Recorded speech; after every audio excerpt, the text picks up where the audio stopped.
one has their arms around my legs right now, and I'm chilled to the bone right now. This time on Unexplained Mysteries, Extreme Hauntings. I awakened to someone saying right in my ear, "Die, die, die, you bitch." Now, feel a hand come up and place it on my shoulder. About a foot from my bed was standing a ghost. Spectres, apparitions, lost souls, ghosts. Some people believe they exist in every part of the world, in every culture. They've been reported by farmers and presidents. With our case studies, we'll hear the stories of ordinary people who've had unearthly encounters. In the hallways, making noises, slamming doors.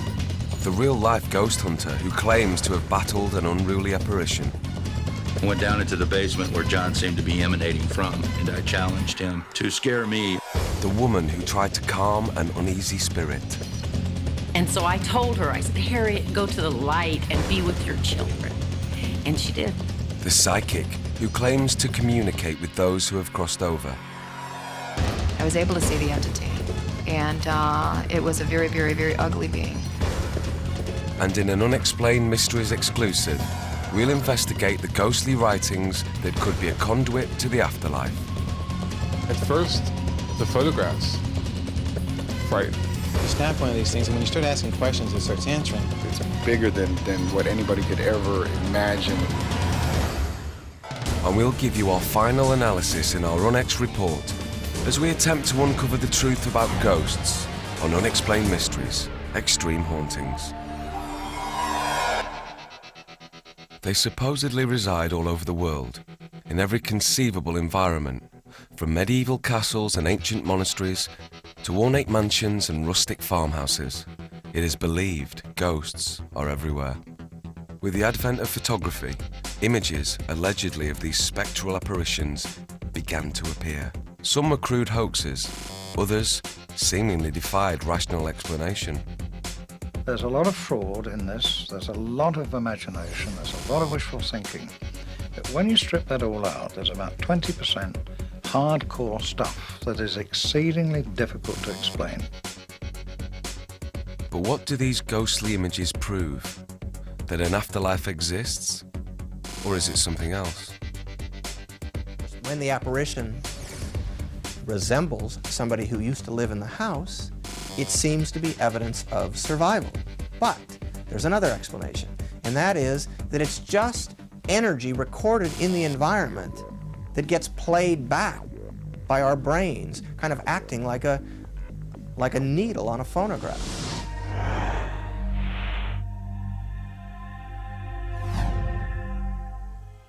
Alfred Hitchcock was Hollywood's master of suspense, and this quaint schoolhouse, located in scenic Bodega Bay, California, became the setting for his 1963 film, The Birds. The Birds. He would always choose places that were of interest and that would have a mystique about them. I mean, you looked at it up on that hill, and it was really quite almost a bit foreboding, but it was disturbingly populated, and there was nobody there. For years, others have felt what Tippi Hedren and the other cast members sensed, that this building could be haunted. Oh, there are bumps on the wall, voices in the hallway, sounds on the stairs. Sometimes I hear a woman singing, or maybe it's a little girl, I don't know. Built in 1873, the school sits quiet above this picturesque coastal town. On the second floor, a large open space, a congregation hall for the community.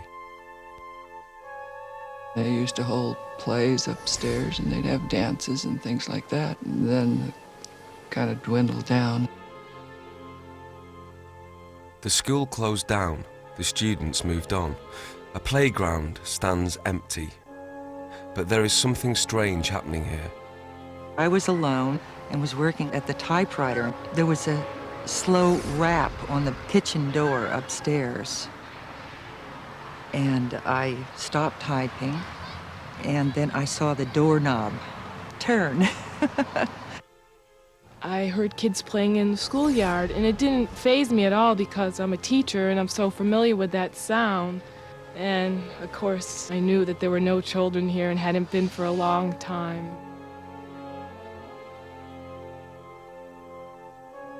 When the town decided to sell the school, the Taylor family moved in and refurbished the historic building. From the beginning, they felt that they were not alone.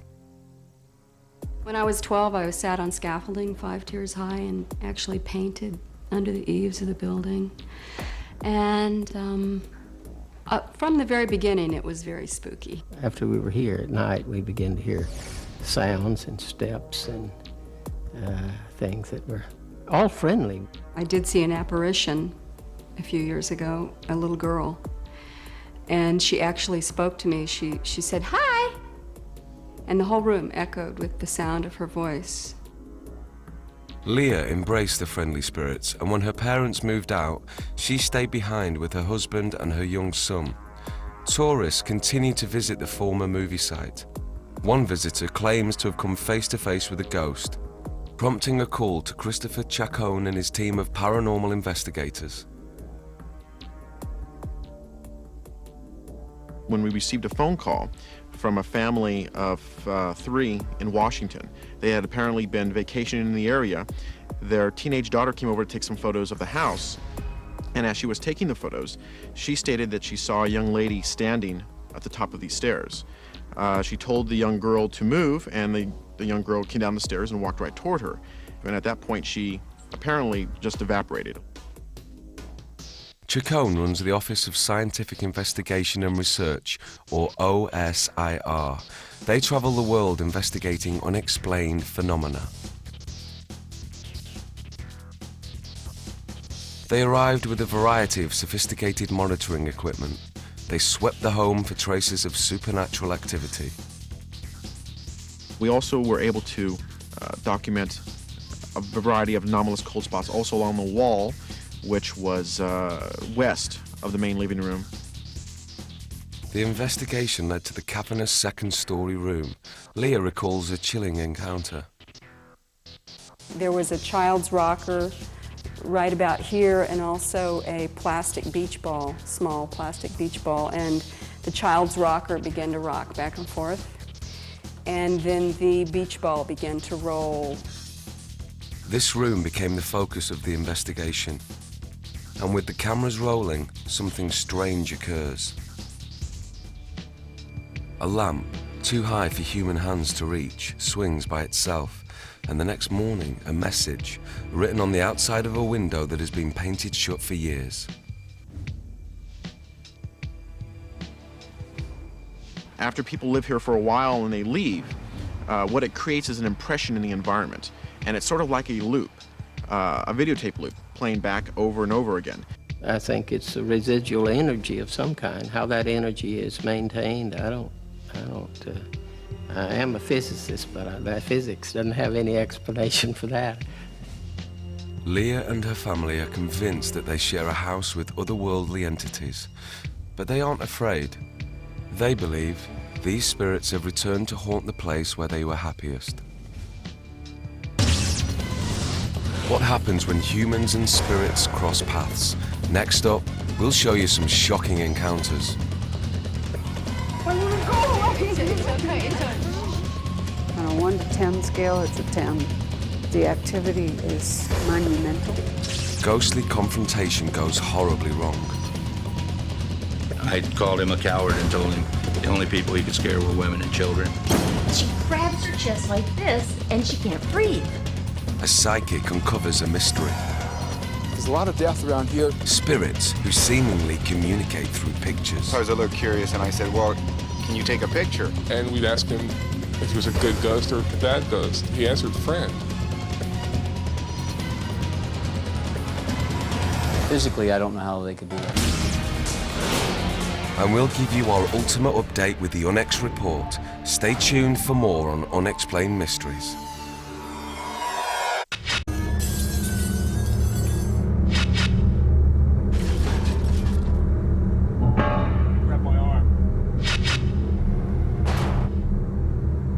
Because of broadcast regulations, we're not allowed to show the footage that accompanies the sounds in this trailer.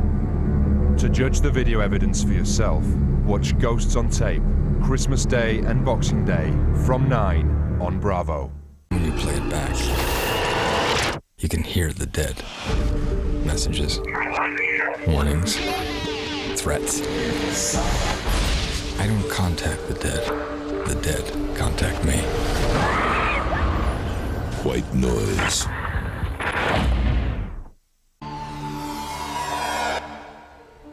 The Black Forest of Colorado, like its name, is a foreboding place. Miles from the nearest town, the residents are self-sufficient. But what do you do when the mountain hideaway appears to turn into a ghost playground? We came home and it was like the 4th of July in our living room and in our bedroom. We had all kinds of lights flashing through. We would hear people walking, or it sounded like people walking across the roof. We would lay in bed at night and hear chains dangling. One night we woke up and we heard orchestra music. Just strange things started happening.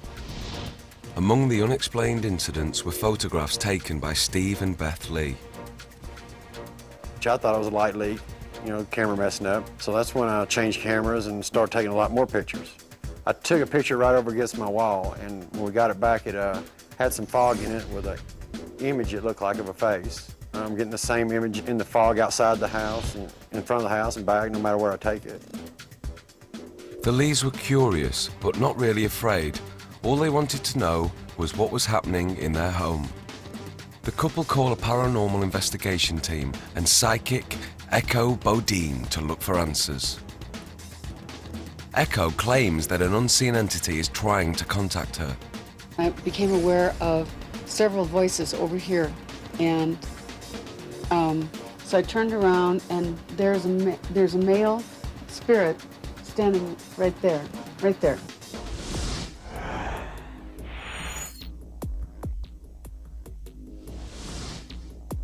A review of the thermal spectrograph reveals a hot spot on the roof, the exact spot Echo is pointing to. He's responsible for the things that have happened, and he will continue to be responsible for the things that will continue to happen. He considers this to be his place, basically. Echo is drawn to an upstairs bedroom, supposedly the heart of the haunting. What I'm feeling is this room is absolutely full of spirits. This room attracts spirits from the past. This is not a restful place. This is not a restful room to sleep in. Just then, Steve's radio scanner picks up a strange signal. Initially, we heard that exact same noise, but now we're hearing something else, and it started out really slow. It sounded like sort of like footsteps, and now it's gotten a little faster, and this is how it sounds.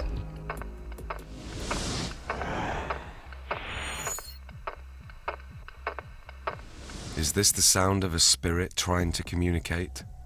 All of a sudden, I felt like something was just holding me, and it was cold, and I wasn't sitting, I wasn't standing, and I couldn't breathe, and I was lightheaded, and I feel just like that right now. Beth is hit with a sickening feeling, and Echo confirms she feels a presence.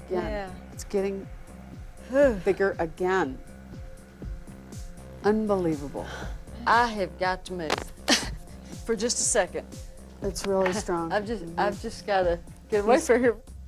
Within moments, a member of the camera crew is overcome by an unseen force. What's wrong, Sherry? So that it'll release her.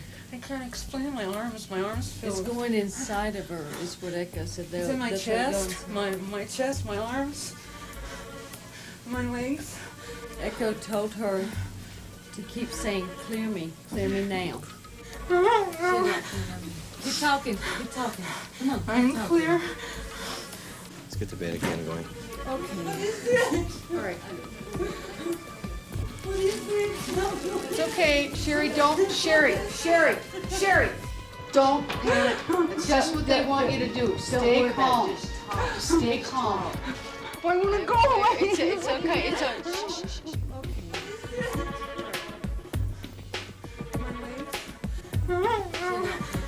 Keep talking. That night, Echo confirmed what she believes to be the existence of at least 20 entities. On a 1 to 10 scale, it's a 10. The activity is monumental. The entities had done nothing more than frighten the family. That changed 2 weeks later. My head just started swelling up. That's when they took me to the hospital and they did the CAT scans. And the doctor said there was no bruise there, no cut or nothing. By fall, the Lee family were desperate for answers. Beth was afraid the children might be their next target.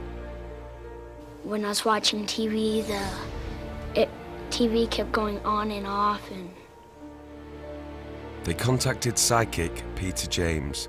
Almost at once, he feels that something is very wrong. There's a lot of death around here. There's a lot of activity here. Once inside the Lee home, James attempts to contact the entities. Who's here? Identify yourself. But this was unlike anything he has ever experienced. But it feels like someone has their arms around my legs right now. And I'm chilled to the bone right now. Peter is also drawn to the upstairs bedroom. There's a chemical smell. I smell something old, like... You get goosebumps? I get chills. After his initial examination of the site, Peter sits down with Beth and Steve. House get the name of Howard. The old, the Howard one, there's no, I mean, that's so personal between us, it's unreal. There's no possible way on God's earth you could have done that one. Do you ever feel that Howard is trying to protect you? Yes, very much so. Because that's that what I just feel. freaked you out, didn't it? Yeah. Does that make sense to you? Yes. Yeah. That's why I said don't Let's take say a break. anything. Let's take a break. Yes, no. Peter continues to receive impressions. Was there anyone around here that was a pharmacist? Howard was very involved in that kind of stuff. And who is Howard? I have a little adopted granddaddy here in town that I have guardianship of that we've taken care of for like 10 years now or more. And his name is Howard, and he had a son that we did not know, but that he died in the 60s of a drug overdose, and his best friend's dad was a doctor and into pharmacist work, and they would steal prescriptions. The son's name? Howard Jr. With this information, James heads back to the bedroom to meet Howard. There's that chemical smell again. And you know what? I believe that Howard is with me right now. He's very protective of them, and, Howard is here. In the center of the bedroom, James discovers what he believes is a vortex, a gateway the spirits use to enter our world.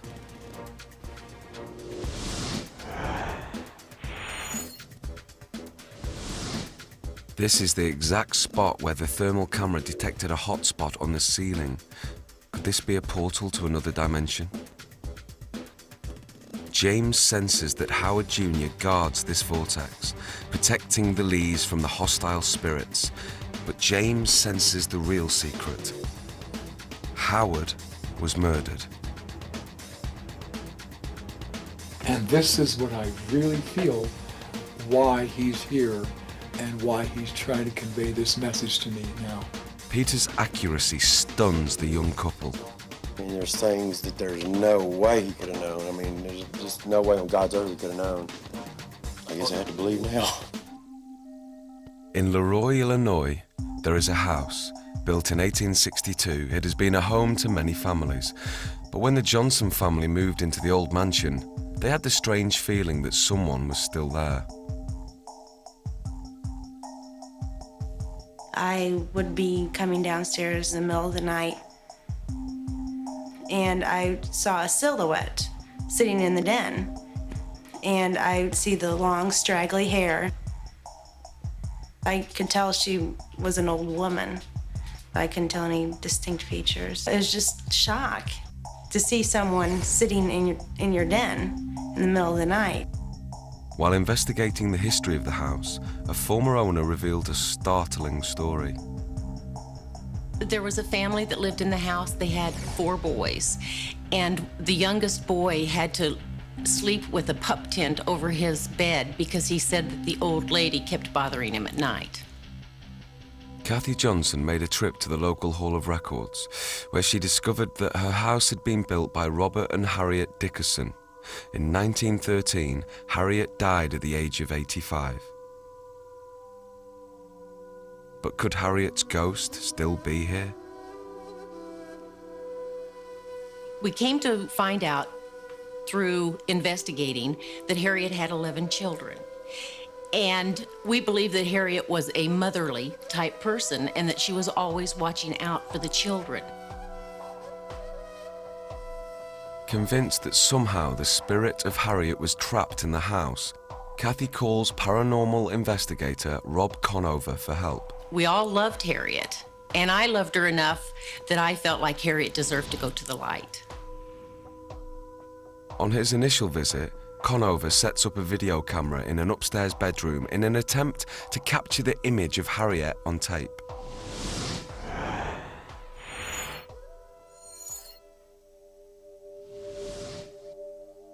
Without a single person in the house, the camera inexplicably zooms in and out 3 times, while picking up sounds resembling ghostly breathing. I believe it was a paranormal experience with the camera, and I believe that it was Harriet's ghost that did it. Conover returns to help release what he believes to be a trapped soul. I called Harriet to see if she would come into the room, and she did come into the room and manifested herself. I just felt so strongly about Harriet being able to be with her 11 children. And so I told her, I said, Harriet, go to the light and be with your children. And she did. After that incident happened and Harriet went to the light, we've never seen or heard from her since. Harriet was gone, but Kathy's illusion of normality was shattered one morning. I was sound asleep, and I awakened to someone saying right in my ear, die, die, die, you bitch. I knew instantly that Harriet had been here to protect this house from another spirit, which was not a good spirit. Kathy consulted 2 psychics. They both told exactly the same story. They came up with the name John Grady.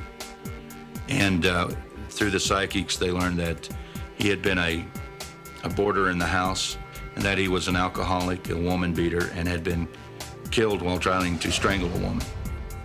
Conover was confident he could take on this new entity. He set up for a second cleansing.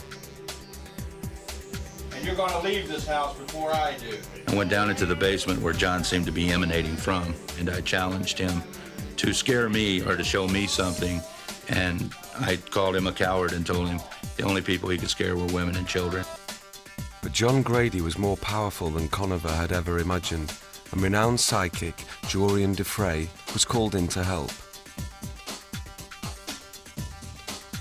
When I walked into this house, I had the sense that this house was haunted. You could tell that there was energy here, but it wasn't clear at that time what kind of energy. Jorian walks through the house, attempting to channel its psychic energy. I'm feeling a heaviness. It's heavier, it's denser, it's thicker. The air, really bad. It's really bad. People were getting beaten. There was a lot of little, I could see some little girls going back and forth, but somebody was beating somebody up badly. I mean, they should have been laden with blood right here. Defray receives a mental image of the man named John Grady. I was able to visualize the presence. I was able to see the entity. And it was a very, very, very ugly being. Jorian sweeps the home, driving Grady into the open. In my presence. When I sensed him, the same animosity was there, the same negativity, the same challenge. Come on, you guys think you're so smart. You know, try to get me. As soon as my head dropped, I just kind of knew that I was going to be kind of used so Rob could hear this entity speak and what the entity was saying. Jurian containing Grady, Rob Conover battled the entity. There was a physical confrontation in my mind between me and an entity. It's time for you to go. You're not wanted here anymore. I saw myself just physically fighting with this thing, and to the point where I did subdue him and push him into this abyss that I was seeing in my mind. This is a hole that has to be like that which goes on forever. Going down, down, down, down, down. But have they really exorcised the malicious spirit? Or is he just hiding, waiting for a chance to return? Sometimes the spirits can come back, and you'll have to keep redoing the process. But it looked like, as of today, while we were doing this process, that it was a successful process. All we can do is wait and see. We'll just keep our ears open and our eyes and see if he's gone. Next, mysterious photographs imprinted with unnerving messages. We'll explore the possibilities in our incredible case study, Messages from Beyond. You snap one of these things, and when you start asking questions, it starts answering. What message do these remarkable photographs contain? The exact translation is the guardian spirit of a man or place. Is this just an elaborate hoax? We'll talk to the experts. Physically, I don't know how they could do that. It appears to me, under high magnification, that is some kind of fiber. And you'll get the climatic account with our UNEX report, coming up on Unexplained Mysteries.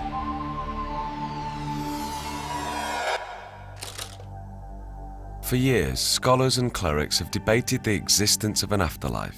Could these photographs be the proof they're looking for?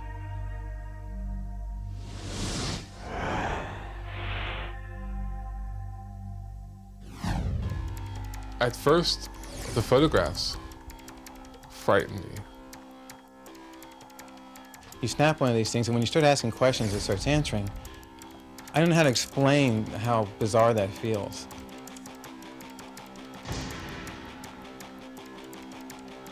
Never, ever have I come across anything like this at all before. In this hillside home in Southern California, John Matkowski and John Huckert feel they are not alone. I'll be standing there reading something at the desk or something, and I'll feel a hand come up and place it on my shoulder. And of course I turn around to see who it is, and there's nobody there. And then I get sort of a jolt of adrenaline or whatever. It makes me kind of nervous. Sort of like a sunburn on my arms. It's the only way I can explain it. And that's how I usually know if there's some kind of presence here or something. Soon, the entity seemingly appears in a series of alarming photographs. I took the picture of the bathroom door over by the bathroom and got this really strange-looking thing that was either scary or comical. As if testing the power they had over the pictures, the spirits appeared to start writing on the film. We asked him what his name was, just assuming that it's a presence. And we asked him his name, and he answered on the Polaroid. He told us his name was Wright. And we were like, we still didn't believe it. So we'd ask him if he was a good ghost or bad ghost, and he answered friend. Two men continued asking questions, and the spirits appeared to answer. Over 100 shots were taken. Some scrawled with words that didn't make any sense until Matkowski discovered it was Latin. We have asked him if he died in his house, and his answer was in Latin. He answered that, among other things, he did die in his house. Hoping to unravel this mystery, they called famed parapsychologist Kerry Gaynor. In my line of work, we spend a great deal of time waiting and watching and wondering and hoping. We don't experience phenomena very often. But when something happens, it's so exciting, it's so exhilarating. It's a moment of connectedness with something that's just mysterious, exciting, unknown. Gaynor conducts an experiment. 4 new cameras are brought in. Fresh film from Polaroid is examined, logged, then loaded into the cameras. With a video crew documenting the event, the first questions are asked. Are most spirits good spirits or bad spirits? Would the spirits reveal themselves under these controlled conditions? There are numerous remedial lemures. In Roman mythology, the night-walking spirits of the dead. Hello! The film was examined before and after to make sure that no tricks were used to create the shots. These were shots that were taken today. A few minutes ago they were shot and came out of the Polaroid. I actually watched them eject out of the Polaroid, and now I'm in the process of evaluating, trying to decide if they're actually authentic or if they've been manipulated. Time and time again, it appears the spirits channel their energy into the pictures, answering questions, posing even more. If they can write on Polaroid film while it's inside a camera, what else can they do? I mean, what next? It reaches to the outer limits of our imagination. Confident that there was no natural explanation for the photographs, Huckett and Matkowski contact Peter James to find out who or what they are living with. James channels the spirits. I feel that this area here is, within the bedroom, is a hot spot. Or perhaps this is where the individual died, in this particular area, because this is where I feel it strongest. Believing he has contacted the spirits, he moves to the living room where he senses a psychic vortex. Feels like something could literally come from below and come through the floor, and it feels like something is beginning to surface. A picture is taken, revealing what is believed to be the spirits whirling round James. My experience here today clearly is telling me to convey to you that your probing here should be ongoing. When Peter James first arrived at the house of John Huckett and John Matkowski, he was skeptical that an entity was using Polaroid film to communicate. In all of my years of delving into the paranormal world, I have never seen an entity present itself in that fashion. But I will say that all things are possible, and perhaps this is something new that I have never encountered. After visiting the house and seeing the pictures for himself, James says he's convinced. Whatever is on the Polaroids, it is their way of saying, pay attention, this is how we're communicating with you. After his visit, Peter left the house with several clues to the source of the supposed haunting. Well, one of the times Peter James was here, he suggested that we dig in the yard. I'll show you where. It was over here. He said that if we dug right here, we would find something significant. What they unearthed was a long, crypt-like object. We don't know what it was for, but he was right. If we dug here, we'd get something. Another one of Peter's predictions may explain the vortex he felt in the living room. And I got that tingling sensation right now. And it's also very cold here. It's almost like one would stand on a foot massager and feel the energy coming in from your feet, through your feet, from the floor, and it's going through my entire body. Peter James told us about a dead body that he claims is buried under the house. And in here is where the body supposedly is buried, right over here. Near the TV set is where there's supposedly a dead body buried under the floor. We've had a number of psychics come in, and they've brought in magnetometers and different kinds of instruments, and whenever you take it over that spot, it goes off the scale. And then the photographs stopped. The entity known as Wright remained quiet for almost 2 years, until one day a friend came over. I guess I was a little curious, and I said, well, can you take a picture? And John says, well, we've taken pictures before, and it hasn't been around, I think, somewhere in the neighborhood of like 2 years. And I said, oh, well, let's just take a picture of me and see what happens. We took a picture, and next thing you know, it started talking again. And all of a sudden, I see all these, as the picture develops, there's all these white lines all over my face. And we're looking at it, I'm all like, wow, this is pretty cool. All of a sudden, on the side of my face is the word try. But this time the messages were more detailed and more personal. Some people have very unique experiences here, very personal experiences, and it has changed many people's lives. They've actually restructured the way they've approached their lives after experiencing what's going on in this house. But no one's life has been touched more than Noel's. And I did ask him if, you know, what he was. I mean, what are you? I mean, are you a guardian angel? You know, and he came back with the words, God's light. And he talks about Noel a lot. Noel is very important to him. It says more to me because I guess I'm the youngest of the three and I probably had the most growing up, so it had a lot to do with just life in general. And it just would guide me in kind of like a spiritual way. And it's supportive and friendly and occasionally a little surprising and maybe a little frightening, but nothing I want to leave. There have been many theories about why this is happening, but John and Noel have stopped looking for answers. We've heard everything from ley lines to vortexes to energy streams that enable him to be able to do it at this particular location, whereas he possibly can do it in other places, but for some reason it's happening here. It's so hard to explain. It's almost like something that you have to experience for yourself. Next, the Unex report. We'll examine the evidence and answer the questions. Are all these houses really haunted? Are there ghosts walking among us? Are they trying to communicate with us? And why do only a select few experience this phenomenon? We'll bring it all together next in the Unex report when Unexplained Mysteries returns.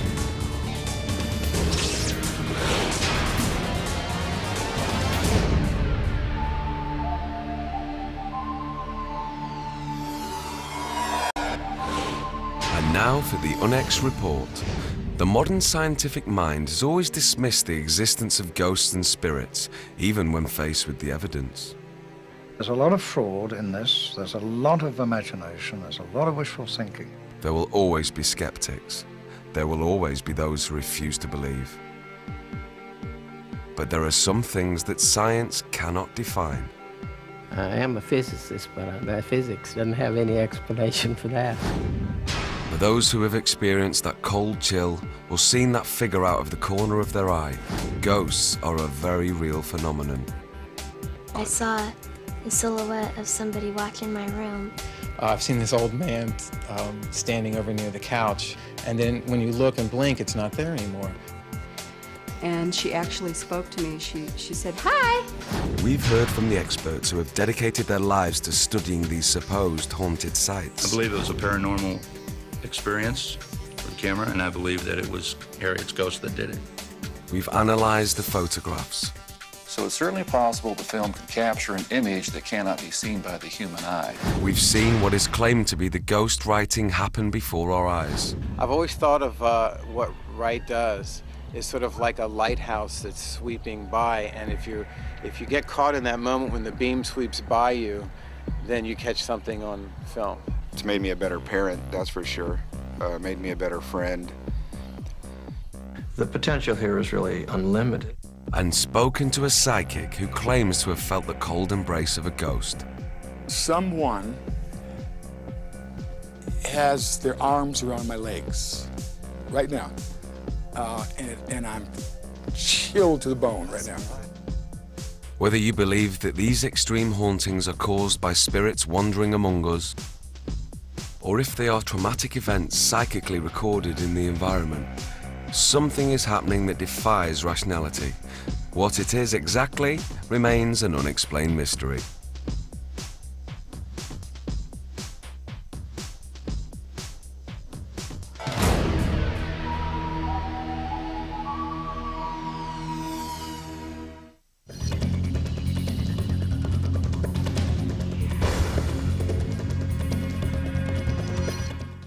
We'll be back with more Unexplained Mysteries at the same time tomorrow with a look at the young and the haunted. Coming up after the break, we head off to Carlisle, where they're really getting into the Christmas spirits. Booze Britain is next.